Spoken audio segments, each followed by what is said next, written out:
Hey guys, welcome to this episode of the Sharpening Report. I wanted to let you know that I did split this conversation up into two parts because I got such great feedback about last time I did it.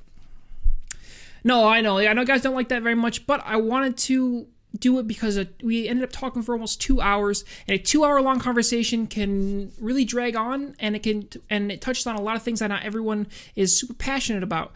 So the first episode is all about Joe's testimony, where he comes from. We touch on things like the origin of SkyWatch, what's it like to be Tom Horn's son, and eventually get into a fantastic Mark Taylor impression.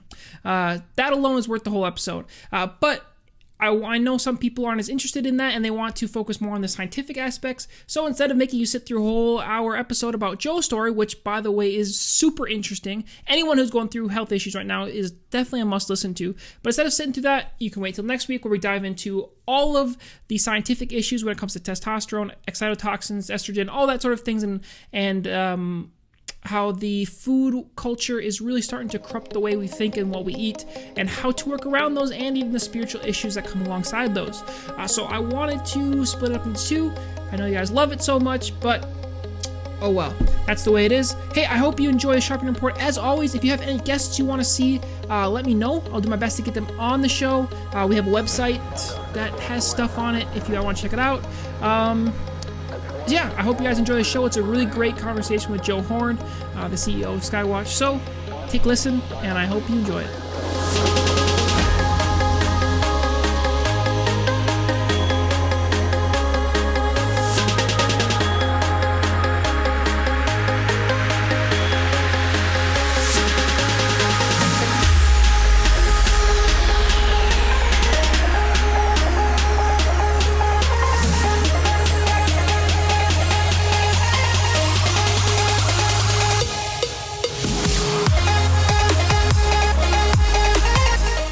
This episode of the Sharpening Report. I'm your host, Sam Johnston. We are found on YouTube, iTunes, and Blog Talk, and you can follow me on Twitter at Sam T. Johnston.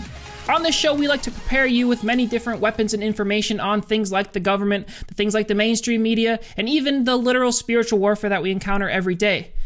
We also like to talk about things that we ingest when it comes to what narrative we are putting in our minds, or what media outlets we are following. But we rarely talk about the actual physical things that we are ingesting when it comes to regards things like food. Well, that's where our next guest comes in. Mr. Joe Horn is a best-selling author and has written many great books like Dead Pets Don't Lie and Timebomb, which is the book we're going to be talking about today. So, Mr. Horn, how are you doing today? Hey, Sam. Thanks for having me on the Sharpening Report. It's my honor to be here. I wanted you to know, all your listeners out there, Sam is one of my favorite internet podcasts because the quality that he puts into the content is really world class. There's a lot of people out there doing radio today.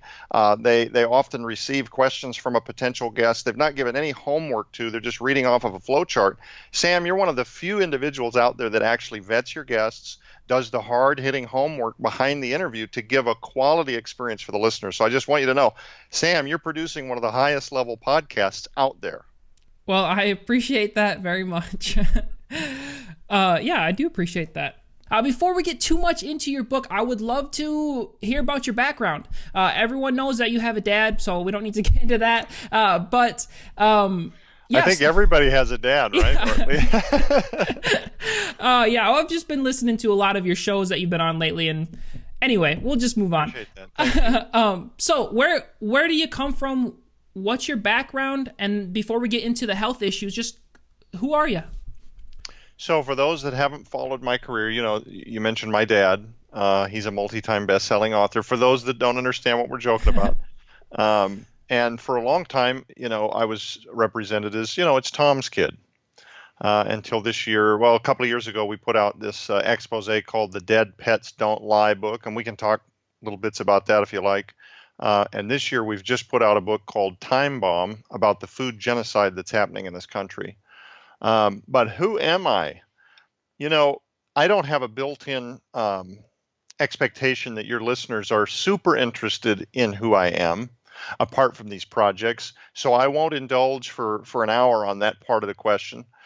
Simply put, I grew up as a Royal Ranger. Were you familiar with those programs? I'm not.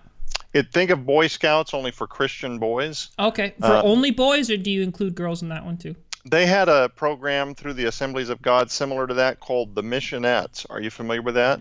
I'm not, but I can infer what it means. It's like Girl Scouts for Christians, but Yeah. my dad pastored churches, so we moved a lot. I was always the new kid in school. I got bullied quite a bit, which drove me into things like martial arts that I've stuck with for a lifetime.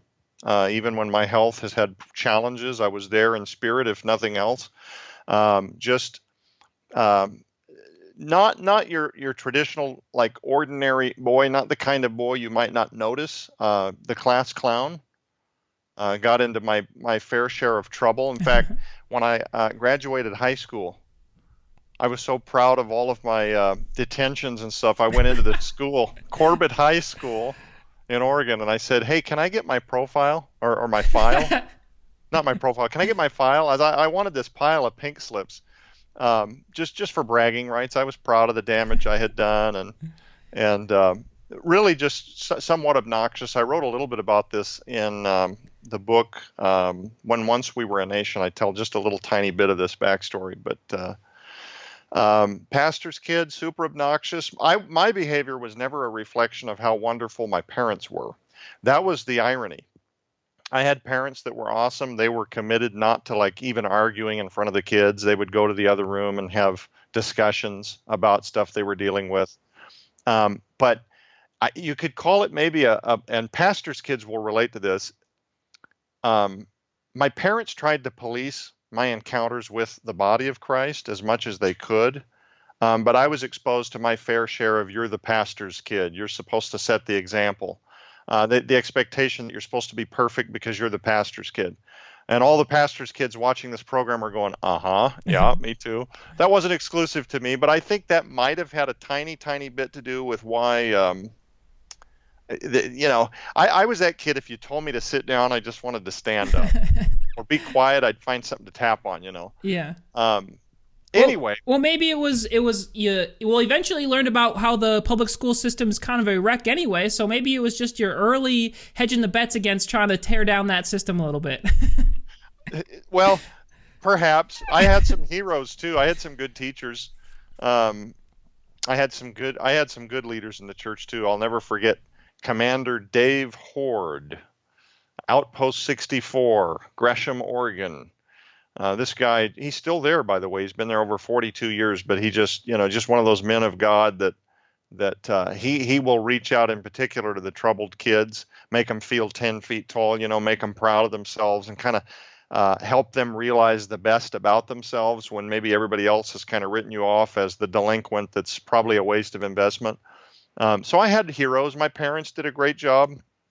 My dad showed me tough love a few times when I needed it the most, and I grew up saved, but I got really serious a few years ago when I started having children. I got really serious in the early 2000s about cleaning up my home, getting rid of this silly DVD box sets that kids cartoons. Remember that cartoon Futurama? I'll give you an example. Just stuff that you would watch maybe in your late 20s, you find amusing, but you start having kids and you're thinking, gosh, are these exposures I want them to hear? Right. And so if it didn't pass the do I want my kids to hear this test, we'd get rid of it. Just going in all ministry. And then, of course, that would eventually lend itself to career paths like dog behavior. I don't know if you're familiar with any of that, but for a few years, we had a very successful dog behavior business. I would actually travel to clients' houses and train their dogs and do behavior analysis and try to figure out what might be happening between their communication gap, dog and human, and then try to reconcile that gap for a more harmonious coexistence kind of a thing. Yeah, like a dog whisperer or something. I never call myself a dog whisperer. I had some good training. One of my first heroes was a guy named Darren Pappas, the Branson dog whisperer. Or excuse me, the Branson dog guy. And then I actually went on to become a certified instructor trainer for dog obedience and had a website for a while called Healthy Pet Guru. We used to sell teaching curriculums and DVDs and stuff. Then my dad, I don't know how much of the story you want to know, but my dad gets this crazy idea to start a television station or a television ministry, SkyWatchTV.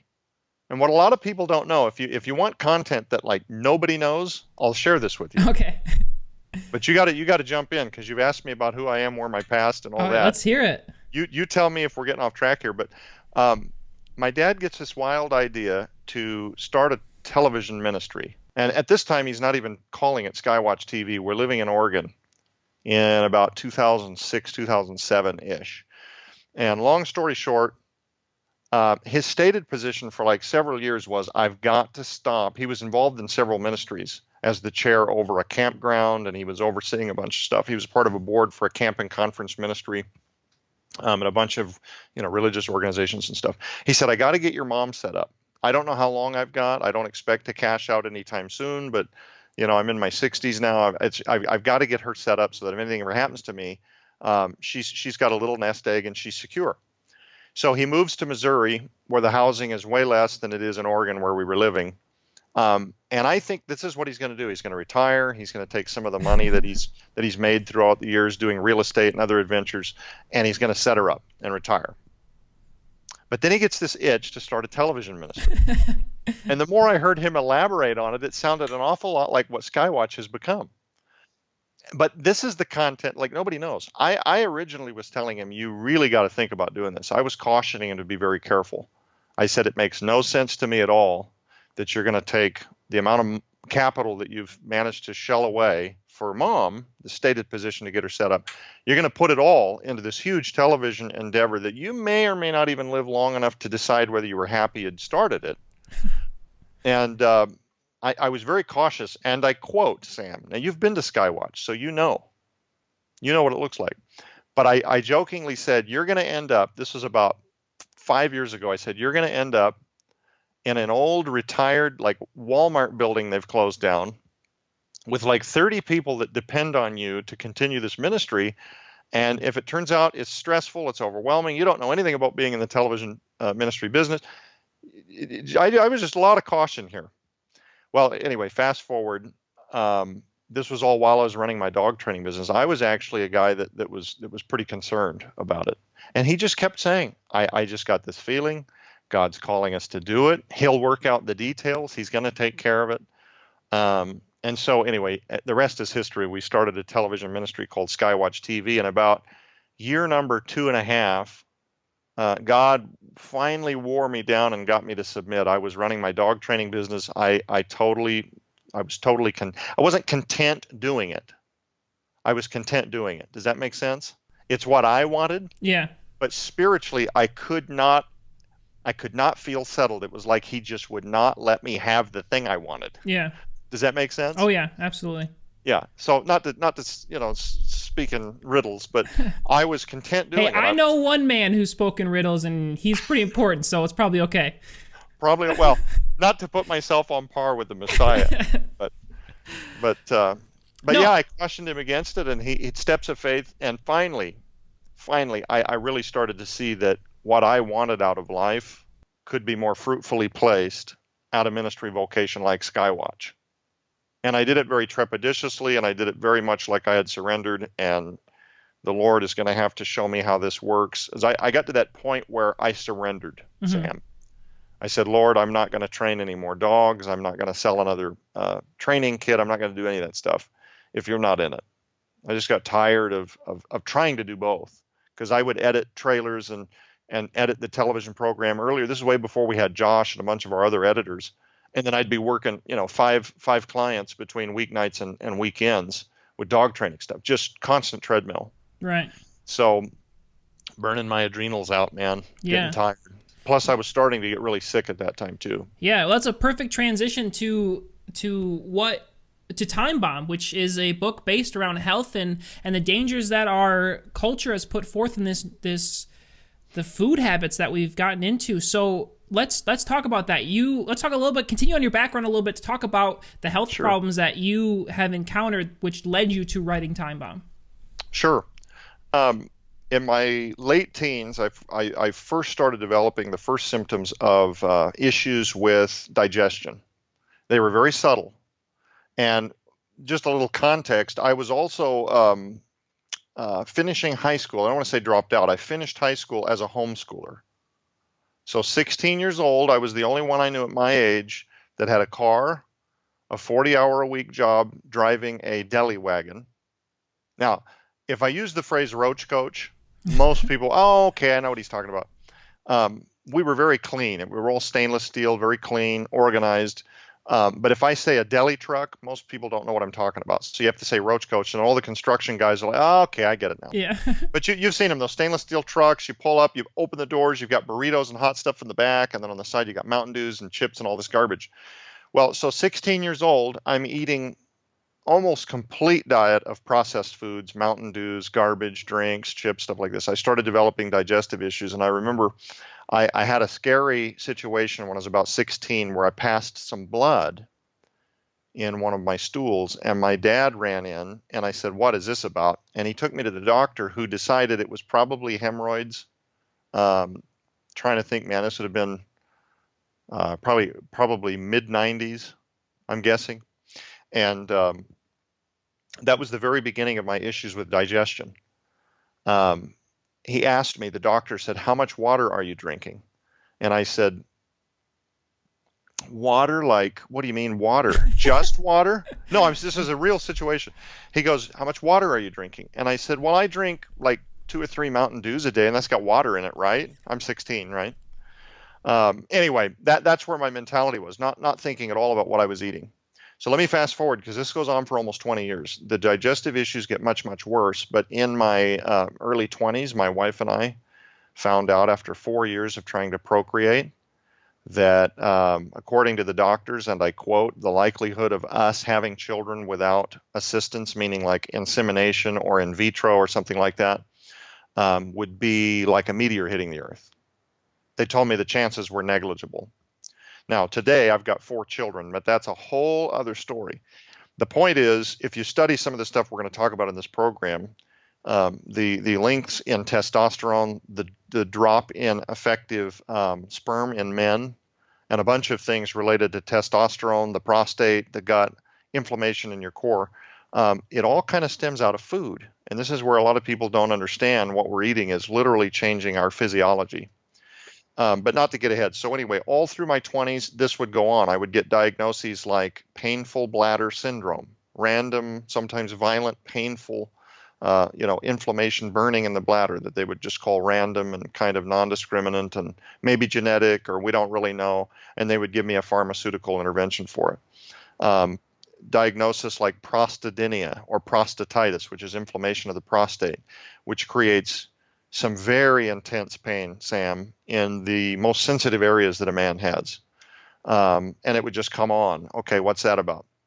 They put me on repeatedly.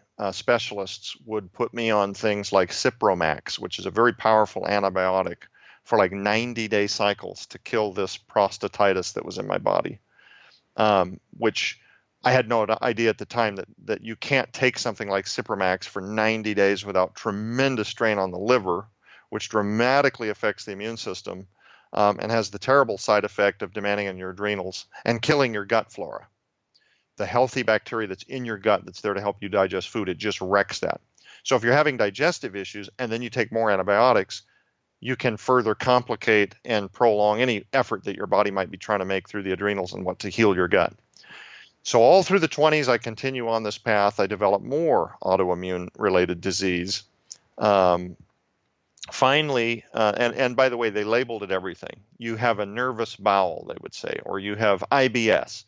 Not one time was diet ever mentioned. Not one time. Not any of my doctors. They did specialist after specialist after specialist. They did 2 urethral scopes where they would go up literally with cameras and look inside my body. They put iodine in my body and then did scans and CT scans to see what my kidneys were up to.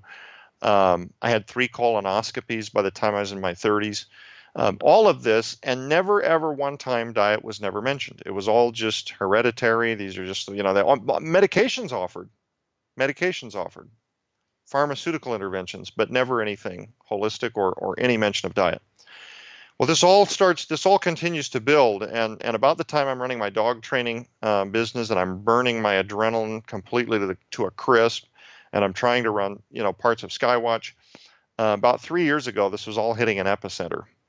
I finally received a diagnosis in 2006, backing up just a little bit before my ultimate time bomb goes off, of a new disease on top of everything else. Because I had been told I have pleuritis, pleurisy, on top of the inflammation of the lungs. At this point, from neck to the bottom of my torso, various things had been diagnosed with different symptoms and chronic syndromes and chronic illness, all at the root of this inflammation, but no explanation.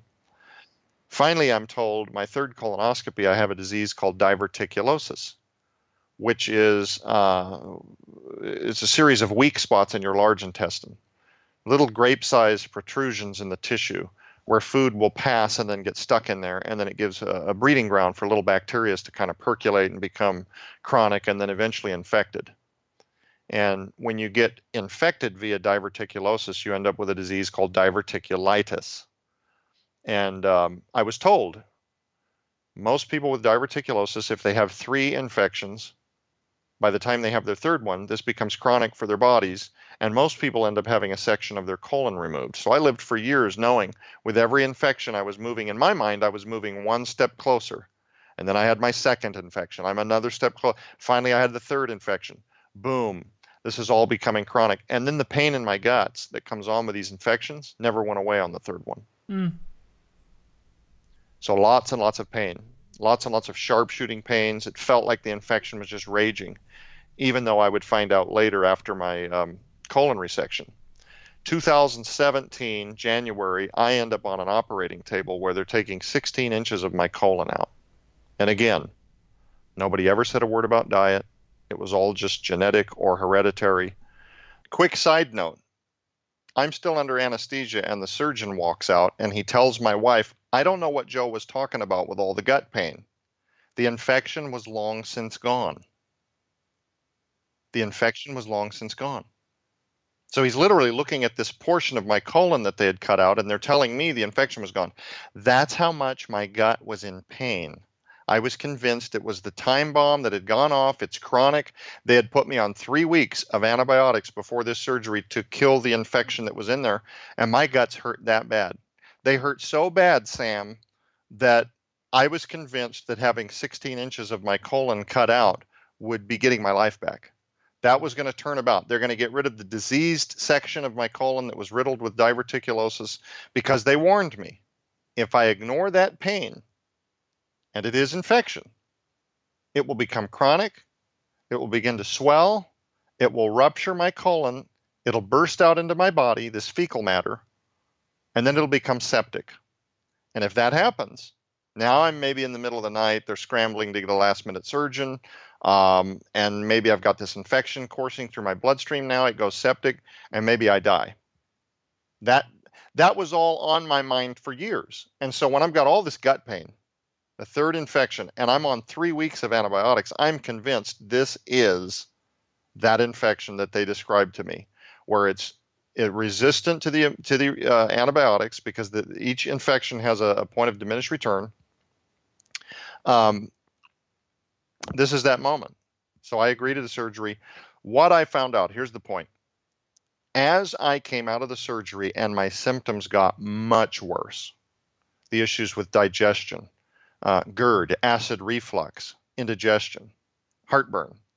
I've had heartburn in my life, Sam, during different chapters in the past, praise God, not anymore, where I ended up in the emergency room because I was dead convinced I was having a heart attack. Wow. Because the symptoms were just, I could feel it racing here, and I start having the panic, and so the room is spinning, and I'm literally thinking, this is a heart attack. You got to get me in. I stayed overnight at the hospital. They did echocardiograms. They hooked me up to AKG machines and did a stress test on my heart, which was kind of frightening. Because you're laying on a gurney, and they pump you full of this chemical that makes your heart race without you volunteering to make it race, so they can test it. And I remember asking the doctor, now, if you're suspicious that my heart has an issue, isn't pushing it really, really hard, like maybe the last thing you want to do? Like, how are you going to find out if there's an issue? My heart stops? And he said, that's kind of the idea, but if that happens, you're in a very safe place. I'm like, I'm yeah.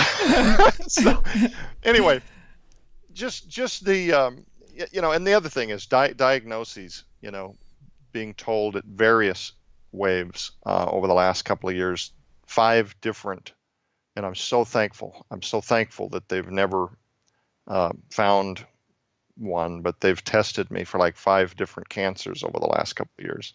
They thought maybe I had prostate cancer with all the inflammation, or just whatever, colon cancer, whatever. And the psychology of looking at how young you are and seeing your family, and you know how drained you feel. And I literally felt like, hey, if I was willing to have 16 inches of my colon cut out, I was pretty convinced that I might not be around if they didn't do this surgery. What I found out throughout the course of my health continuing to decline, my energy beginning to deteriorate, let me put together a scenario for you that'll help parents kind of identify where I was just a couple of years ago. I remember getting out of the car. I had my kids at the park. Thomas isn't born yet. I've got 3 girls. We go to the park, and between the car and the bench, which was about 15 yards, that was the energy that I had summoned for an entire night's sleep. That I had the strength to walk from the car to a park bench and then sit there with my eyes closed like this. This was all like 70-something pounds ago. And watching my kids play, man, and the emotions of like realizing, come chase us, Daddy, come play with, and you just know you don't have anything in the tank. And I asking the Lord, is this it? Is this, I mean, I'm told this is hereditary, but yet they don't really know what's going on in my body, other than just a lot of people have digestive issues and issues with fatigue and whatever. Finally, one day I'm on the phone with Mark Taylor. Now, you've interviewed Mark. A couple times. Yes. I love Mark.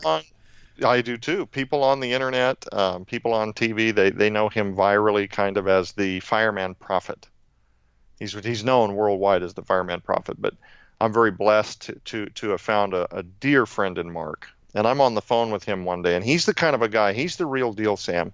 If I need him at 1 a.m, now I've never called him at 1, but I just know he's going to answer that phone call. Mm-hmm. He's been there for me many, many times. I found out. You do a great Mark Taylor impression. I don't know if you feel comfortable doing that on air, but it's spot on. I will say that. What's funny is I've never intended to do a Mark Taylor impersonation. It's just that when I talk on somebody's behalf, I usually throw in the character. But I'm on the phone with Mark one time, and I'm telling him all about this. Mark, I don't know what to do, man. I had 16 inches of my colon cut out. I've never been sicker. This moment, this was several months after the surgery. I'm supposed to get my life back. I'm supposed to feeling vitality return, and I'm just, I don't know. I think I live every day where they haven't found yet what's killing me. That's how every single day they just haven't stumbled into what's killing me. And Mark says, he says, well, dude, you're talking to the wrong people, man. You got to talk to a naturopathic, maybe homeopathic doctor. They'll get you straightened out straight away. So I said, really? Now, to my wife's credit, she had been telling me for like 2 years, Joe, you got to try essential oils, man. You got to talk to a holistic approach doctor. You really need to, you've exhausted everything that traditional Western medicine has to offer. You really need to talk to a holistic doctor. What's it going to hurt? Yeah, I don't know, babe. And I would tell her things like, man, my problems are severe. I can't, and in my head, this is what it amounted to. I said, I can't drink green tea and then just hope that I got real problems. It's probably too late for that for me. With problems the way I've got it, the post-surgery and all this, I thought I was having nerve pain, man, just the kind of pain I was having in my guts. It was so bad after the surgery that I ended up back at the hospital again, thinking maybe my diverticulitis had returned. Another whole round of CT scans and tests and whatever would reveal that no, the colon is still attached, and there's no sign of diverticulitis. We don't know, could be digestive, could be referred pain. They said it could be, nerve pain. We don't know. But, well, then you dove into the holistic health, right? That's right. So Mark Taylor, you got to talk to, you're talking to the wrong people, dude. So I talk to a holistic doctor. I Google search, and I don't know what I'm doing. I just Google a holistic doctor. And I ended up having a not very good experience with the first one. And the only reason I mention this is because some people out there listening to this program might do the same. And I just want you to know, if you do look at holistic medicine, you also have to find a good practitioner for it, because there are ones that are very smart but maybe have a gap in communication, or They pretend to know more than they do. You really need to get a good one. And I can give you some tips later as to how to do that. But I have a not so good experience with a female holistic doctor, and I get really discouraged at this point because my guts are still a mess. But at least she's given me some words now, talking points. I had never heard of bone broth or leaky gut syndrome. Now, the first time I heard leaky gut syndrome was from this particular lady. So there are things I got out of that relationship. My wife and I did learn some things. I can give you an example if you want to know why this may help your listeners. The reason I didn't, by the way, Mark was also the one that helped me identify why this wasn't working. And I'll tell you that story too if you'd like. But I was struggling to be hopeful with this particular doctor. I'll give you an example. She wants my medical history. So I start explaining to her all the scans and tests and stuff that I had done. And every time I tell her I've had a colonoscopy, I've had a CT, she would just grimace. Oh, you let them do what? Yeah, I don't know. I went in with gut pain. They said, this is the test I need. Oh, don't you know that this or that test causes cancer? Yeah, I don't know. I didn't know that. Thank you for that. Now I've got to loop about that too, because I also have OCD and my brain has a hard time like letting things go. So you had a colonoscopy. Oh, don't you know?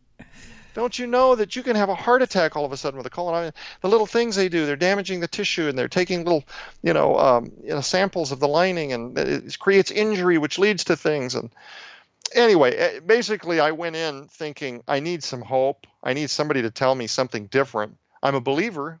I know the Lord's going to walk me through this somehow, but I didn't know. And I was starting to expect that maybe for me, the rest of my life, this is just what it looks like. I was trying to adjust to this idea that, some people just live like this. They don't have energy. We want to be unselfish. I'm not entitled to anything. Maybe this is my path.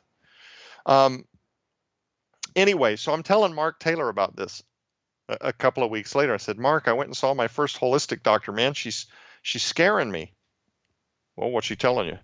I said, well, everything gives me, like everything I've done, if anything, I've just increased my likelihood for some terminal disease. I might have had a sporting chance, but then I had all these tests and I've probably written it into the cards and I'm toast and all this. And he's like, well, man, that's just bad first aid, bad mental first aid.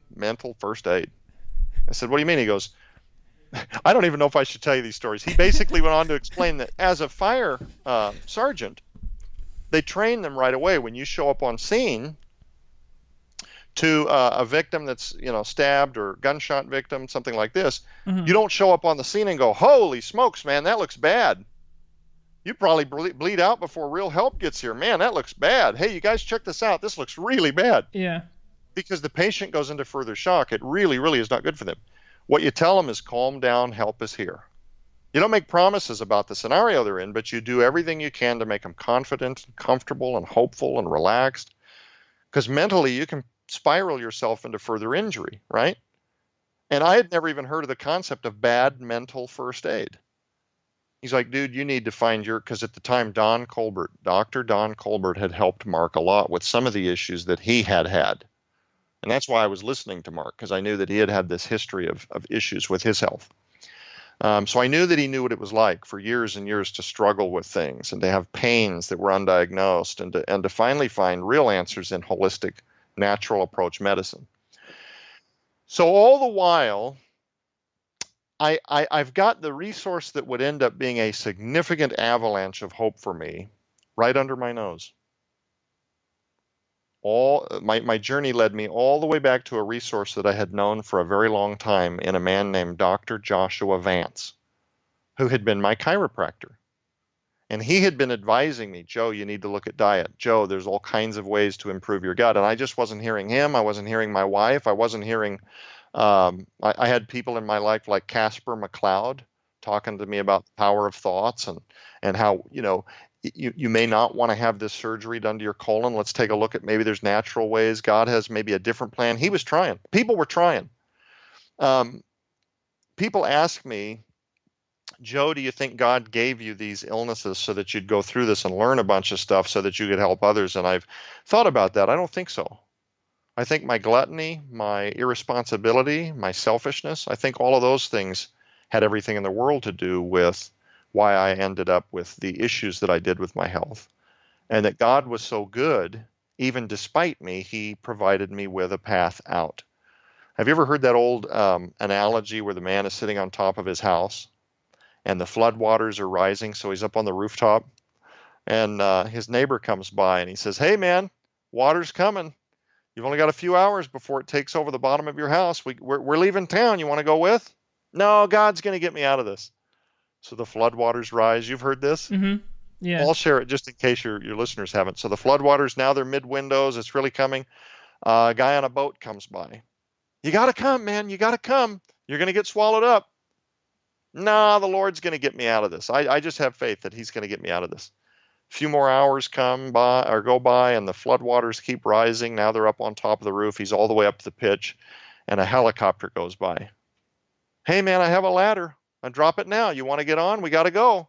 I'm here to take you out of this mess." "No, the Lord's going to get me out of this. I got total faith he's going to get me out of this." And then, of course, the story ends. This man sits on top of the rooftop till the floodwaters sweep him away and he drowns. Mm-hmm. You know, the analogy being that God had provided him with many, many chances out of his scenario, but he just wasn't seeing them. Right. Make sense? Yeah. I think that was classic Joe Horn. I think many, many people, many times, they told me, "You've got to look naturally. You've got to look at an alternative to this. You're trying everything with Western medicine, and they mean very well, but you're just not getting help. You've got nothing to lose. Why not try?" No, my problems are severe. This is just way beyond that. And I would think to myself, if I had started in life at an earlier time, maybe while I was healthy, I could have maintained my health, and maybe never developed these digestive issues while I was younger. But at this juncture, I'd done so much damage, it's too much now. At this point, now you need, our Western medicine is sophisticated. They've got all the scans and tests. We're modern, we're advanced. And there are ways that Western medicine is very good. You have emergency services where they save lives every day. If I get in a motorcycle accident and my shoulder gets ripped, no amount of vitamin B that I take is going to reattach those muscles. I mean, there are reasons why Western medicine is very good. Also, many of their tests, they find things that you really want to be aware of, but it's how do you go about treating that I've changed my mind about. All right, so things are rough, but you found your holistic health doctor. You're starting to change your mind on a lot of these things. So what did you do next? What did you do to start to overcome the issues that you had? So as I mentioned before, I finally, my journey led me back to a resource that I had all the while. He was another voice that said you might want to look at doing this naturally. And one day I was just really discouraged. I was with my chiropractor, Dr. Joshua Vance, and I was telling him, and now I'm dealing with a holistic doctor, and my guts are getting worse, and she's given me some keywords, and he's just, so leaky gut syndrome, and then he starts explaining how inflammation creates to this. Let me pause for the listeners that have heard me say that 3 or 4 times. Let me explain what leaky gut syndrome is, if I may. Mm-hmm.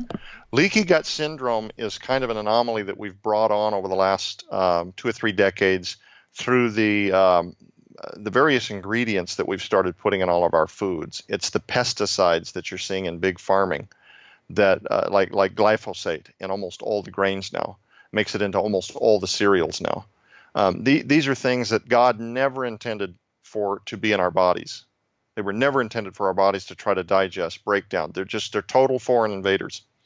So you have preservatives, you have artificial dyes, you have all of this garbage like tertiary butyl hydroquinone, TBHQ. You see that everywhere. Nobody knows what it is. They use it in varnishes, lacquers, explosives. They also use it as a preservative in soups, noodles. I mean, it's insane. The stuff that, and people want to know, so where is the FDA in all of this? And we can get to that. But leaky gut syndrome is when you eat food, your body tries to produce enough hydrochloric acid to break the food down. Almost often you'll see that symptoms of leaky gut are, fatigue, chronic fatigue, adrenal burnout. No matter how much you would ever sleep, you're just completely exhausted.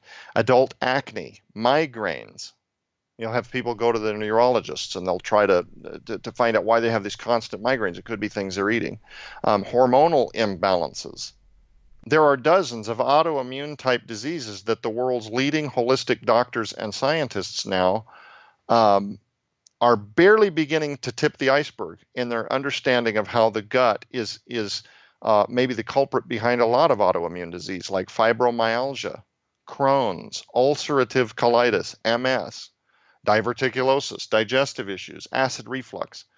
When you eat food and your body is not able to, for a variety of reasons, break that food down, it creates inflammation in the lining of the intestines. And so what happens is your intestines begin to stretch and become inflamed, and just like a chain link fence, it begins to develop these tiny, tiny microscopic holes where then undigested food particles pass through and enter into the bloodstream. As soon as these undigested particles of food enter into the bloodstream, the immune system then kicks into overdrive and begins to attack them in the same way it would a common flu or a cold or any other kind of viruses, bacteria, whatever your body's fighting off. And so then it starts to use the root of the liver and the kidneys and whatever to flush and purge and clean, just like it would if you were ill with something. The problem is your immune system never gets the chance to rest. And when your immune system can't rest, it starts deploying adrenaline to cope with normal day-to-day. This is where the sheer fatigue over a couple of years of this happening begins to kick in. Chronic fatigue. So now your hormones are not being prioritized. When your immune system can't rest, when you're sleeping at night or trying to sleep at night, it won't prioritize proper healing cycles. So you get into this terrible, vicious cycle of your hormones now being out of whack. A lot of times you'll go to the doctor and they'll want to put you on thyroid medication because you have issues there.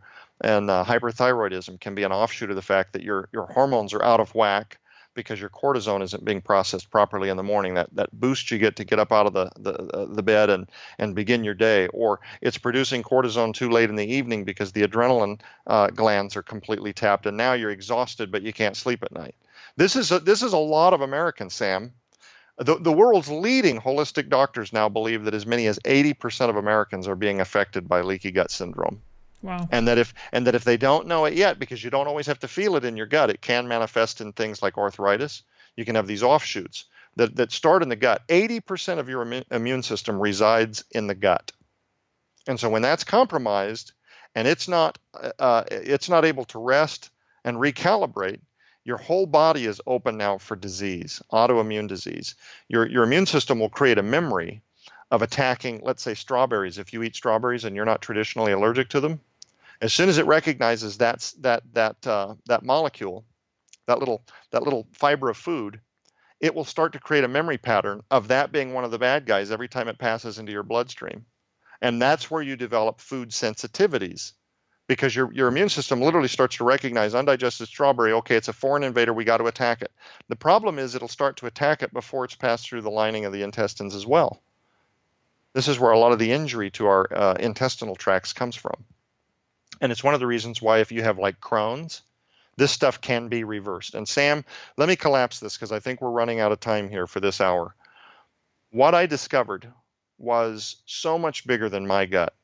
If I just thought this was a biography riddled with my life story, Timebomb I'm talking about, if I just thought that this was a biography where I expected people to hear my big, long, terrible story, I wouldn't have written the book. In fact, the only part of it that has to do with my personal journey is the first chapter, and only to set the table to say, look, I went through a bunch of stuff, but here's what I learned. It's not a diet book. Timebomb is an expose that reveals how do you avoid these chemicals when you're out grocery shopping. How do you avoid the chemicals that are causing leaky gut syndrome and bringing about so much autoimmune disease and cancer now in the United States in particular? How do you see through the smokescreen? Because the big food corporations, they don't want you to know how to read and cipher labels. They'd rather use big, long, hard to pronounce words to hide in things like aspartame and saccharin. We haven't even gotten to how testosterone is being affected, excitotoxins, estrogen production, hormonal imbalances, mental disorders that are now being treated with pharmaceutical interventions. And when you tell people that haven't heard about leaky gut syndrome, when you tell them some of this stuff, some of them find it very hard to accept that all of these issues could actually stem out of the gut. But when the gut is not well, everything else, like a domino in the body, gets off-centered and needs to be recalibrated. This can affect your emotions, your hormones, and this is what I discovered. So, as I sit here today, after almost 20 years of autoimmune disease, lots of pain, I can tell you that most days, somewhere between 80 and 90%, if you had to put a number on it, I feel like I am 80 to 90% of the old Joe back in my 20s, or earlier than that, before this really started to cascade into something. Just almost a normal guy. In fact, probably about like when I was 20, when I was realizing the first portion of the symptoms in the onslaught. That's so good to hear. I'm glad that you have that God has led you to this place where you can come back. Next week we will go into all of the wonderful things, specifics, the science behind it, the testosterone imbalances that we see in specifically men, and the excitotoxins and how to combat that and what to look for as we go forward in our everyday life, especially when we're in the grocery store, and to give you some spiritual weapons and just information to how to handle that choice, which really affects your everyday life. So that's where we're going. That's where we're going to next. All right, guys, like I said, this is only the first part of our conversation with Joe Horn. I guess next week's gonna be absolutely great with him talking about the more majority of the book. Like I said, he didn't really want to talk about it that much, but I felt it was really important and really powerful, so I left it in there. So next week, it's all about facts and all those sort of things. So, guys, I hope you enjoyed the show, and we'll see you next week.